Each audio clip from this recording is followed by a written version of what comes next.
അഫ്ഗാനിസ്ഥാൻ പാകിസ്ഥാൻ ഒരു സീസ് ഫയറിന് സമ്മതിച്ചു. സീസ് ഫയർ 48 മണിക്കൂർ നീണ്ടു നിൽക്കും. ബുധനാഴ്ച വൈകുന്നേരം 6 മണി മുതൽ ഈ സീസ് ഫയർ ആക്ടിവേറ്റ് ആയിട്ടുണ്ട്. ഇപ്പോൾ പ്രശ്നം ആരംഭിക്കുന്നത് പാകിസ്ഥാൻ സാധാരണ എല്ലാം അവരുടെ ഒരു വിജയമായി ക്ലെയിം ചെയ്യും. കാരണം അവർക്ക് എപ്പോഴും പ്രശ്നം കൂടുതലും ഇന്ത്യയുമായാണ്. അപ്പോൾ ഇന്ത്യക്കെതിരെയുള്ള എല്ലാ പ്രതിഷേധങ്ങളിലും അവർ ജയിച്ചു എന്നുള്ളൊരു ക്ലെയിം ആയിരുന്നു ഇത്രയും ദിവസം നടത്തിക്കൊണ്ടുവന്നത്. പക്ഷെ താലിബാൻസിന്റെ പക്കൽ നിന്ന് വാങ്ങിയ തിരിച്ചടി ഈ നരേറ്റീവിനെ അങ്ങ് ബ്രേക്ക് ആക്കിയിട്ടുണ്ട്. താലിബാൻസ് എത്രത്തോളം അവരെ സപ്രസ് ചെയ്തു, അല്ലെങ്കിൽ അവർ എത്രത്തോളം പാകിസ്ഥാനെ ആക്രമിച്ചു എന്നുള്ളത് വീഡിയോസായി തന്നെ പുറത്തുവിട്ടിട്ടുണ്ട്. ഇന്ത്യയുടെ ഭാഗത്തു നിന്നും ഒരു വീഡിയോ വന്നാൽ ഇന്ത്യക്ക് ഒരുപാട് രാജ്യങ്ങൾ സഹായം ചെയ്യുന്നു, ഇന്ത്യ മാറ്റിപ്പറയുന്നു എന്നൊക്കെ പാകിസ്ഥാനെ കൊണ്ട് വളരെ എളുപ്പത്തിൽ അതിനെ തിരിച്ചു പറയാൻ സാധിക്കും. പക്ഷെ താലിബാൻസിന്റെ പക്കൽ നിന്ന് അങ്ങനെയൊന്നും ചെയ്യാൻ കഴിയില്ല. അപ്പോൾ ഇവിടെ നമ്മൾ അറിയാൻ പോകുന്നത് താലിബാൻസിന്റെ ഭാഗത്തും നഷ്ടങ്ങളൊന്നും ഇല്ല എന്ന് പറയാൻ കഴിയില്ല. ഒരു ഇമോഷണൽ അറ്റാക്കാണ് താലിബാൻസിനെതിരെ പാകിസ്ഥാൻ ചെയ്തത്. അപ്പോൾ പാകിസ്ഥാന് ഇത് ഏത് തരത്തിലാണ് വിജയമായി മാറുക, മറുവശത്ത് അഫ്ഗാനിസ്ഥാന് ഇത് ഏത് തരത്തിൽ വിജയമായി മാറും, എല്ലാം ഈ വീഡിയോയിലൂടെ വിശദമായി അറിയാം.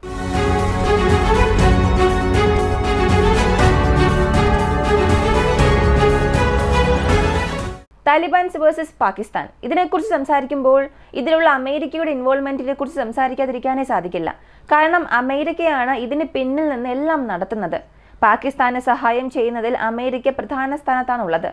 അപ്പോൾ അതിനെക്കുറിച്ച് ചെറിയൊരു കാര്യം അവസാനം പറയാം. അതിന് മുൻപ് എന്തൊക്കെ സംഭവിക്കുന്നു എന്നുള്ളത് അറിയാം. ബുധനാഴ്ച വൈകുന്നേരം 6 മണി മുതൽ 48 മണിക്കൂർ നീണ്ടു നിൽക്കുന്ന ഒരു സീസ് ഫയർ, ഇതാണ് താലിബാൻസിനും പാകിസ്ഥാനും ഇടയിൽ ഉണ്ടായത്. ഇതിനെക്കുറിച്ചുള്ള ഒരു അറിയിപ്പ് പാകിസ്ഥാൻ സർക്കാരായിരുന്നു ആദ്യമായി കൊണ്ടുവന്നത്. ഇവിടെ ശ്രദ്ധിക്കേണ്ടത്, താലിബാൻസിന്റെ പക്കൽ നിന്നും ഇങ്ങനൊരു അറിയിപ്പ് വന്നിട്ടില്ല. പാകിസ്ഥാൻ സർക്കാരിന്റെ പക്കൽ നിന്നാണ് ഇങ്ങനൊരു അറിയിപ്പ് വന്നത്. അവർ അതിൽ പറഞ്ഞിരുന്നത്, കഴിഞ്ഞ ചില ദിവസങ്ങളായി താലിബാൻസിനും പാകിസ്ഥാൻ സൈന്യത്തിനും ഇടയിൽ അതിർത്തിയിൽ ചെറിയ ചെറിയ സംഘർഷങ്ങൾ ഉണ്ടാവുകയാണ്. ഇങ്ങനെ ഉണ്ടാകുന്ന ഈ പ്രശ്നങ്ങളിൽ രണ്ട് വിഭാഗത്തെയും സമാധാനിപ്പിക്കുന്നതിന്, രണ്ട് വിഭാഗത്തിനും ഉണ്ടാകുന്ന മരണനിരക്ക് കുറയ്ക്കുന്നതിന് ഒരു ടെമ്പററി സീസ് ഫയർ ഞങ്ങൾ കൊണ്ടുവരുന്നുവെന്ന് അറിയിപ്പ് നൽകി. ഒരു സീസ് ഫയർ മേക്ക് ചെയ്തു. എന്നാൽ ഇങ്ങനെ ഒരു സീസ് ഫയർ കൊണ്ടുവന്നതിന്റെ ഉദ്ദേശം എന്താണ്? കാരണം എല്ലായിടങ്ങളിലും ഇൻവോൾവ് ആകുന്ന ട്രംപ് ഇതിനെക്കുറിച്ച് ഒന്നും തന്നെ ഇവിടെ പറഞ്ഞിട്ടില്ല. എല്ലാ ചർച്ചകളും ഞാൻ അവസാനിപ്പിക്കും എന്ന് പറഞ്ഞ ട്രംപ് ഇക്കാര്യത്തെക്കുറിച്ച് ഒന്നും പറഞ്ഞില്ല. അപ്പോൾ ഇതിന് പിന്നിൽ എന്താണ് സംഭവിച്ചത് എന്ന് നോക്കുമ്പോൾ താലിബാൻ ചെയ്ത ഒരു പ്രധാനപ്പെട്ട കാര്യം, നമ്മൾ ചിന്തിക്കുന്നത് താലിബാൻസിന്റെ പക്കൽ വലിയ ആർസനലൊന്നും ഇല്ല, അവരുടെ പക്കൽ വലിയ വലിയ എക്യുപ്മെന്റ്സ് ഒന്നും ഇല്ല എന്ന്. പക്ഷെ ഇവർ ചെയ്തൊരു കാര്യം അറിയണ്ടേ? ഈ ചമൻ ക്രോസിംഗ് എന്നൊരു സ്ഥലം, ഇവിടെ 2-3 പ്രധാനപ്പെട്ട ക്രോസിംഗ് ഉണ്ട്. അതിൽ ഇത് ഫ്രണ്ട്ഷിപ്പ് കോറിഡറായി നിർമ്മിച്ചതാണ്. അതായത് താലിബാൻ സർക്കാരിനെ പാകിസ്ഥാൻ അനുകൂലിച്ചൊരു സമയം ഉണ്ടായിരുന്നു. കൂടാതെ താലിബാൻസിനെ ഇത്രത്തോളം വളർന്നതിൽ പാകിസ്ഥാൻ ഒരു പ്രധാനപ്പെട്ട പങ്കുണ്ട്. അപ്പോൾ നാളെ താലിബാൻസ് നമുക്ക് ഒരുപാട് സഹായം ചെയ്യും. മാത്രമല്ല താലിബാൻസിനെ വെച്ചുകൊണ്ട് ഈ പ്രദേശത്ത് നമുക്ക് വലിയൊരു ഇൻഫ്ലുവൻസ് ഉണ്ടാക്കാം എന്ന് പാകിസ്ഥാൻ പദ്ധതിയിട്ടിരുന്നു. അങ്ങനെ വന്ന ആ ക്രോസിംഗിൽ ഒരു വലിയ പ്രശ്നം ഇപ്പോഴുണ്ടായിട്ടുണ്ട്. രണ്ട് വിഭാഗക്കാരും ആക്രമിക്കാൻ തുടങ്ങി.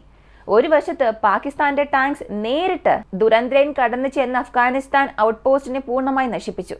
ഇതിൽ മരണനിരക്ക് അഫ്ഗാനിസ്ഥാൻ ഒരുപാടുണ്ടായി. കുറഞ്ഞത് 30 പേരോളം ആ 3 ഇടങ്ങളിൽ മരിച്ചിട്ടുണ്ടാകാമെന്ന വാർത്തയാണ് പുറത്തു വന്നത്. ഈ ഒരു ആക്രമണം നടന്ന വാർത്ത പാകിസ്ഥാനും പുറത്തുവിട്ടു. കാഷ്വാലിറ്റീസിനെ കുറിച്ച് കൂടുതൽ വിവരങ്ങളൊന്നും പറഞ്ഞില്ല. ഇതിനൊരു മറുപടി കൊടുക്കുന്ന രീതിയിൽ താലിബാൻസ് ചെയ്തത് റഷ്യയുടെ T-62 ടാങ്ക്സ്, റഷ്യയുടെ T-55 ടാങ്ക്സ്, ഇവയെ 4-5 ഇടങ്ങളിൽ ബോർഡറിനെ നോക്കി കൊണ്ടുവരാൻ തുടങ്ങി. സത്യത്തിൽ ഇത് വളരെ ഷോക്കിംഗ് ആയ ഒരു കാര്യമാണ്. ഇത്രത്തോളം അവർ റെഡിയായിരുന്നു എന്നിവർ തോന്നിപ്പോകും. ഇത് പാകിസ്ഥാൻ ഒരു അല്പം പോലും ചിന്തിച്ചില്ല. അവരിതിന് മുൻപ് ചെയ്തത് കാബൂളിലൊക്കെ ആക്രമിച്ചല്ലോ. അപ്പോൾ ആക്രമിച്ച ഉടൻ തന്നെ ഈ താലിബാൻസ് അവിടെ സറണ്ടർ ആകും, അല്ലെങ്കിൽ പ്രശ്നം ഇതോടുകൂടി അവസാനിക്കും എന്നൊക്കെയാണ് ചിന്തിച്ചത്. അങ്ങനെയാണ് പാകിസ്ഥാൻ കണക്ക് കൂട്ടിയത്. പക്ഷെ അവർ മറന്നുപോയ ഒരു കാര്യം, സോവിയറ്റിനെ എതിർത്ത് നിന്നത് അമേരിക്കയെ 20 വർഷത്തോളം അവിടെ യുദ്ധം ചെയ്യിപ്പിച്ച് പിന്നീട് അമേരിക്കയെ പിന്നിലേക്ക് തള്ളി. ഇങ്ങനെ യുദ്ധരീതിയിൽ പാകിസ്ഥാനുള്ള അനുഭവം ഇവിടെ താലിബാൻസിനുമുണ്ട്. എന്നാൽ പാകിസ്ഥാൻ നേരിട്ട് യുദ്ധം ചെയ്യുകയാണെങ്കിൽ താലിബാൻസ് ഇവിടെ ഗൊറില്ല വാർഫെയർ ഉപയോഗിച്ചാണ് യുദ്ധം ചെയ്യുന്നത്.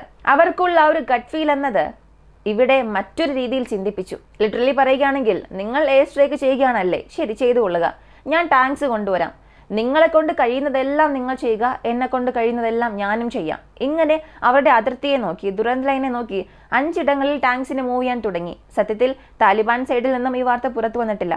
അഫ്ഗാനിൽ ടൂറിസ്റ്റ് പേർ ചിലർ ഉണ്ടാകുമല്ലോ, അമേരിക്കയിലുള്ള ചിലർ ഇങ്ങോട്ടേക്ക് ടൂറിസ്റ്റായി വന്നിട്ടുണ്ടാകും. അവർ വീഡിയോ എടുത്തിട്ട് പുറത്തുവിട്ടു. പിന്നെയാണ് ഇങ്ങനെ ഒരു കാര്യം നടന്നു എന്ന കാര്യം തന്നെ പുറം ലോകം അറിയുന്നത്. പാകിസ്ഥാൻ സൈന്യം ഒരു കാര്യം ചെയ്താൽ അവരുടെ പക്കൽ നിന്നും ഒരു ഒഫീഷ്യലി അനൗൺസ്മെന്റ് വരും, അവരുടെ പക്കൽ നിന്നും ഒരു ലീക്ക്ഡ് ഇൻഫർമേഷൻസ് ഒക്കെ വരും. പക്ഷേ താലിബാൻസിന്റെ പക്കൽ നിന്നും അത്ര പെട്ടെന്നൊരു ഡാറ്റ പുറത്തു വരില്ല. ഇത് കണ്ട ഉടനെ ലോകത്തിലുള്ള ഒരുപാട് രാജ്യങ്ങൾക്ക് ഇത് വലിയ ഞെട്ടലായി മാറി. ഇത് താലിബാൻസ് ആണോ ചെയ്യുന്നത്? താലിബാൻസ് ഒക്കെ ഇത്രത്തോളം ചെയ്യുമോ? അപ്പോൾ എത്രത്തോളം അവരുടെ പക്കൽ വെപ്പൺസ് ഉണ്ടെന്നുള്ളത് ചിന്തിച്ചു നോക്കുക. T-62, T-55 ടാങ്ക്സ് എന്നത് സോവിയറ്റ് കാലഘട്ടത്തിൽ നിർമ്മിച്ചതാണ്.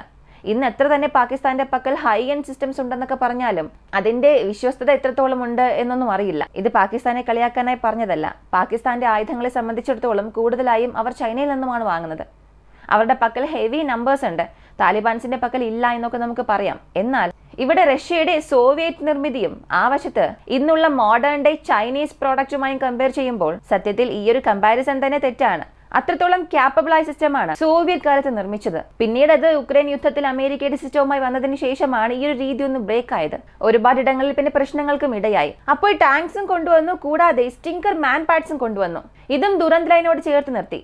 ഈ സ്റ്റിങ്കർ മാൻ പാഡ്സ് എന്തെന്നറിയണ്ടേ? തുടക്കത്തിൽ റഷ്യയുടെ മിഗ് വിമാനങ്ങളെ വീഴ്ത്താനും റഷ്യയുടെ Su-30, Su-34 വിമാനങ്ങളെ വീഴ്ത്തുന്നതിന് വേണ്ടിയും ഉക്രൈൻ ഉപയോഗിച്ച വളരെ പ്രധാനപ്പെട്ട മാൻ പാഡ് എയർ ഡിഫൻസ് സിസ്റ്റം. ഇത് ഇവരുടെ പക്കൽ എത്രയെണ്ണം ഉണ്ടെന്ന് പോലും അറിയില്ല. ഒരു കണക്കുണ്ട്. അഫ്ഗാനിസ്ഥാനിൽ അവസാനം അമേരിക്കൻ സേന ഉപയോഗിച്ച മാൻ പാഡ്സിന്റെ എണ്ണം എന്നത് 3500 മുതൽ 4000 വരെയും അവിടെ സ്റ്റോറേജ് സൈസിൽ ഉണ്ടാകാം. ഇത് താലിബാൻസിന് പോലും അറിയാതെ അണ്ടർഗ്രൗണ്ടിൽ സ്റ്റോറേജ് വെച്ചിരിക്കുന്നതായും പറയപ്പെടുന്നു. അത് ഒരുപക്ഷെ ഇവർക്ക് ലഭിച്ചിരുന്നെങ്കിൽ അത്രയും യൂണിറ്റ്സ് ഉപയോഗിച്ച് പാകിസ്ഥാൻ വിമാനം അകത്ത് പറന്നാൽ, ദുരന്ത് ലൈൻ ക്രോസ് ചെയ്ത് വന്നാൽ, ലോ ആൾട്ടിറ്റ്യൂഡിൽ അല്ലെങ്കിൽ മീഡിയം ആൾട്ടിറ്റ്യൂഡിൽ പറക്കുമ്പോൾ തന്നെ ആ വിമാനങ്ങളെ വെടിവെച്ച് വീഴ്ത്താനുള്ള ഒരു സാധ്യത അവിടെ ഉണ്ടാകുമായിരുന്നു. അപ്പോൾ താലിബാൻസ് എല്ലാത്തിനും തയ്യാറായിരിക്കുന്ന സമയത്ത് ഇവർക്കുള്ളിൽ എന്ത് ചർച്ച നടന്നു എന്നറിയില്ല. രണ്ട് സൈഡും മ്യൂച്വലായി സംസാരിച്ചിട്ടുണ്ട്. രണ്ട് സൈഡും എഗ്രി ചെയ്തൊരു സീസ് ഫയറിലേക്ക് വന്നിട്ടുണ്ട്. പക്ഷെ ഇതിൽ താലിബാൻസ് പരാജയപ്പെട്ടു എന്ന രീതിയിലാണ് പാകിസ്ഥാൻ വാർത്തകൾ പുറത്തുവിടുന്നത്. ഇവരെ സംബന്ധിച്ചിടത്തോളം ഇവർ എപ്പോഴും ജയിച്ചതായി തന്നെയാണ് അനൗൺസ് ചെയ്യുക. ഇതാണ് പതിവ്. അടുത്ത ചില ദിവസത്തിൽ അവരുടെ സ്കൂൾ ബുക്സിലെല്ലാം വരും താലിബാൻസിനെതിരെയുള്ള യുദ്ധത്തിൽ വിജയിച്ച പാകിസ്ഥാൻ. ഇങ്ങനൊരു പാഠമായി തന്നെ ചേർക്കും. ഇതിനകം ഓപ്പറേഷൻ സിന്ധൂറിലും അങ്ങനെയല്ലേ ചെയ്തത്. ഇന്ത്യക്കുള്ളൊരു നല്ല കാര്യം എന്തെന്നറിയണ്ടേ? ഇവിടെ ഗവൺമെന്റ് ഒന്ന് പറയുകയാണെങ്കിൽ അതിനെ എതിർത്ത് ചോദ്യങ്ങൾ ഉയരും. നിങ്ങൾ എന്ത് ചെയ്തു, എന്ത് പ്രൂഫാണുള്ളത്, ഇങ്ങനെ ചോദ്യങ്ങൾ ഉയരണം. ഒരു ഡെമോക്രസി എന്നാൽ അതാണ്. ഗവൺമെന്റ് പറയുകയാണെങ്കിൽ തലയാട്ടുക, അല്ലെങ്കിൽ ഗവൺമെന്റ് പറയുന്നതിനെല്ലാം സമ്മതം അറിയിക്കുന്നത് ഡെമോക്രസി അല്ല. സർക്കാർ നല്ലത് ചെയ്താലും തെറ്റ് ചെയ്താലും അതിനെ എതിർത്ത് ചോദ്യങ്ങൾ ഉയരണം. പക്ഷെ പാകിസ്ഥാനിൽ അങ്ങനെ സംഭവിക്കില്ല. കാരണം പാകിസ്ഥാൻ ഡെമോക്രസി അല്ല. പൂർണ്ണമായും അവിടെ സംഭവിക്കുന്നത് മിലിറ്ററി റൂളാണ്. നിങ്ങൾ എന്ത് പറഞ്ഞാലും അതാണ് ന്യൂസ്. ഡൽഹി ക്യാപിറ്റലിനെ പിടിച്ചെടുത്തു, ഡൽഹിക്കെതിരെ ഞങ്ങളൊരു പ്രശ്നം ചെയ്തു എന്ന് പറഞ്ഞാൽ അതാണ് പാകിസ്ഥാനിൽ ട്രെൻഡിങ് ന്യൂസായി മാറുക. അതൊക്കെയാണ് സംഭവിക്കുന്നത്. അപ്പോൾ താലിബാൻസിനെതിരെയുള്ള ഇങ്ങനൊരു വാർത്തയും അവർ പുറത്തുവിടും. പക്ഷേ ഒരു കാര്യം, ഇവരിതിൽ അകപ്പെട്ട് കിടക്കുകയാണ്. കാരണം സറണ്ടറായ പാകിസ്ഥാൻ സൈനികരെ അർദ്ധനഗ്നരാക്കി കൊണ്ടുപോകുന്ന വീഡിയോസ് എല്ലാം താലിബാൻസ് എടുത്ത് അത് സോഷ്യൽ മീഡിയയിൽ ഉടനീളം വൈറലാക്കിയിരുന്നു. അപ്പോൾ പിന്നെ ഇതിനെതിരെ പാകിസ്ഥാൻ ഒന്നും ചെയ്യാൻ കഴിയില്ല. കാരണം താലിബാൻ സപ്പോർട്ടേഴ്സ് പാകിസ്ഥാൻ അകത്ത് തന്നെ ഉണ്ട്. അതുകൊണ്ട് തന്നെ ഇന്ത്യക്കെതിരെ ചെയ്തതുപോലുള്ള ഒരു വലിയ പ്രൊപ്പഗണ്ട പാകിസ്ഥാനെ കൊണ്ട് താലിബാൻസിനെതിരെ ചെയ്യാൻ കഴിയില്ല. മറ്റൊരു പ്രധാനപ്പെട്ട കാര്യം, ഇതിപ്പോ പാകിസ്ഥാൻ ഉണ്ടായ നഷ്ടം മാത്രമാണ്. അഫ്ഗാനിസ്ഥാനിലുള്ള താലിബാൻസിനും മോറൽ വൈസ് ചില തിരിച്ചടികൾ വന്നിട്ടുണ്ട്. കാബൂളിൽ 2-3 ഇടങ്ങളിൽ തീപിടുത്തമുണ്ടായി. അതൊരു വലിയ കാര്യമായി മാറിയിട്ടുണ്ട്. വിഷ്വൽസ് ഒക്കെ നോക്കുമ്പോൾ നമുക്ക് തന്നെ കൺഫ്യൂസ് ആയി പോകും.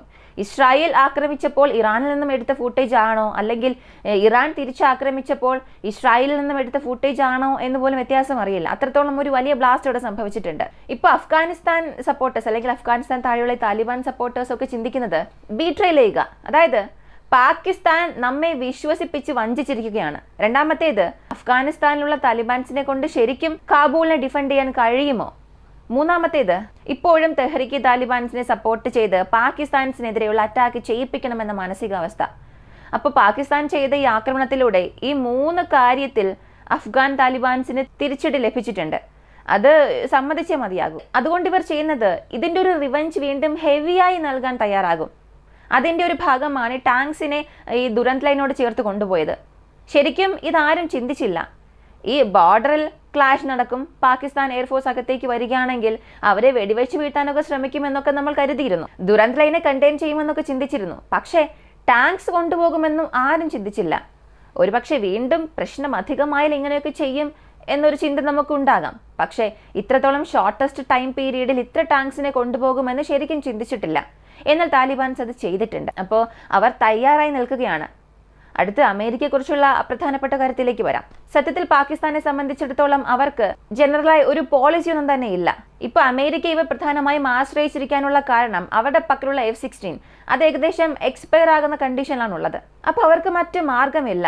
JF-17 എത്ര തന്നെ പ്രൈസ് ചെയ്താലും ശരിക്കും ഒരു വർക്കിംഗ് ഹാർട്സ് യുദ്ധം വന്നാൽ മുന്നിൽ നിൽക്കേണ്ടത് F-16 മാത്രമാണ്. ഇന്ത്യയുമായി ക്ലാഷ് വന്നാൽ, നാളെ ഇറാനുമായി പ്രശ്നം വന്നാലും ശരി, ഫ്രണ്ട് ലൈനിൽ F-16 ആണ് നിൽക്കുക. ഒരു കവറപ്പ് ചെയ്യാൻ JF-17 യൂസ് ചെയ്യാമെന്നൊക്കെ പറയാം. അത്രത്തോളം ക്യാപ്പബിൾ പക്ഷേ F-16 ആണ്. അപ്പോൾ F-16 അപ്ഗ്രേഡ് ചെയ്യണമെന്നുണ്ടെങ്കിൽ അതിന് അമേരിക്കയുടെ സഹായം ആവശ്യമാണ്. പക്ഷെ അമേരിക്കയുടെ സഹായം വേണമെങ്കിൽ അമേരിക്ക പറയുന്നതെല്ലാം കേട്ടേ മതിയാകൂ. ഇപ്പോൾ ഇറാനെ കണ്ടെയ്ൻ ചെയ്യുന്നതിന് വേണ്ടിയും ഇന്ത്യയുടെയും ചൈനയുടെയും ഡോമിനൻസ് പാകിസ്ഥാനിൽ കുറയ്ക്കുന്നതിന് വേണ്ടിയും അമേരിക്കയുടെ കയ്യിലുള്ള തുറുപ്പുചീട്ടാണ് F-16. ഈ രണ്ട് സൈഡിലും പാകിസ്ഥാന് പ്രശ്നമുണ്ട്. അതുകൊണ്ട് തന്നെ ട്രംപ് ഈ രണ്ട് സൈഡും വരിഞ്ഞു മുറുക്കി കെട്ടിയിരിക്കുകയാണ്. F-16 ലഭിച്ചില്ല എന്നുണ്ടെങ്കിൽ മറ്റൊരു ഓപ്ഷൻ ഇല്ല അവർക്ക്. ഇന്നുള്ള സാഹചര്യത്തിൽ പാകിസ്ഥാന് വേണ്ട എന്ന് പറയാനും സാധിക്കില്ല. കൂടാതെ എത്രയും പെട്ടെന്ന് താലിബാൻസിനെതിരെ അമേരിക്കയും ഒരു സ്ട്രൈക്ക് ചെയ്യാൻ സാധ്യതയുണ്ട്, പാകിസ്ഥാനെ സപ്പോർട്ട് ചെയ്യുന്ന രീതിയിൽ, ഈ ബഹ്റൈൻ ബേസിന് എടുക്കുന്ന രീതിയിൽ. എന്നാൽ എത്രത്തോളം ഇവർ താലിബാൻസിനെ ട്രിഗർ ചെയ്യുന്നു അതിന്റെ പ്രതിഫലനം തീർച്ചയായും ശക്തമായി വന്നുകൊണ്ടിരിക്കും. അതവർ മനസ്സിലാക്കിയാൽ നല്ലത്. പാകിസ്ഥാൻ ഇപ്പം മനസ്സിലായിട്ടുണ്ടാകും. കഴിഞ്ഞ തവണ ഒരു സീസ് ഫയർ വന്നപ്പോൾ അത് 3 മണിക്കൂറിൽ അവസാനിച്ചു. ഈ 48 മണിക്കൂറത്തെ സീസ് ഫയർ എത്ര സമയം നീണ്ടു നിൽക്കും, നിലനിൽക്കും അറിയില്ല.